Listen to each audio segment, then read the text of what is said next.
Sup, I don't talk about video games nearly enough on my channel, so I'm creating a new series to fix that. Games you should try, or GUST for short, because I like my puns. Won't have any fixed schedule, just whenever I feel like it, and right now I'm feeling like it. And since I like my indie games, I've decided we're gonna start by focusing on some overlooked gems that really deserve more love, and that leads us to Retrograde.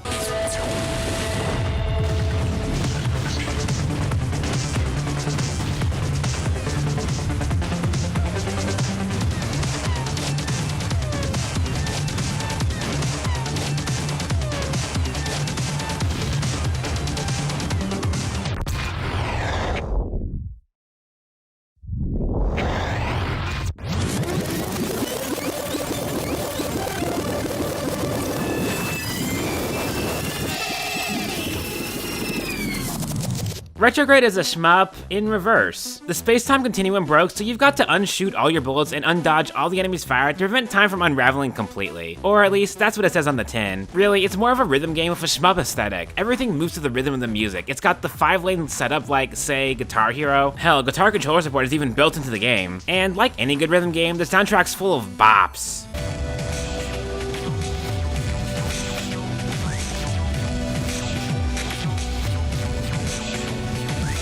What this game does right is that it keeps the rhythm aspect simple while introducing new mechanics and gimmicks to keep the gameplay from getting stale. Rarely does a level pass where you don't see a new shot type or enemy fire type, and while not every mechanic or even stage is great, hello level 7 and its barrage of the busted as heck black hole bombs, well, it at least keeps you on your toes. And boy will it ever keep you on your toes, because this game gets hard in its later levels.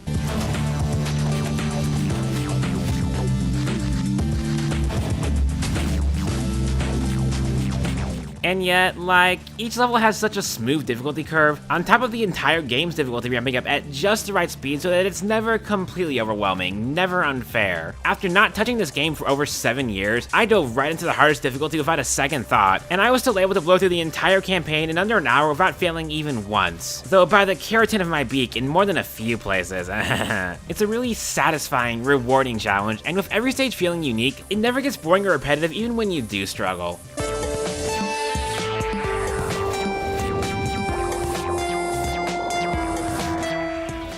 The only real knocks against the game are that, well, it looks gorgeous, but for a rhythm game, it's way too visually busy, yeah. And it ain't particularly long either, only 10 songs, and all of them are only about 4 minutes each. Though there's 6 difficulty levels and a rather lengthy challenge mode that'll keep you busy if you really need that replay value. Honestly, for an indie title with an original soundtrack, I think it's got more than enough bang for its buck, and it's such a neat twist on both shmups and rhythm games that it's worth checking out for novelty value alone. But it is a genuinely great game, and you really should try it.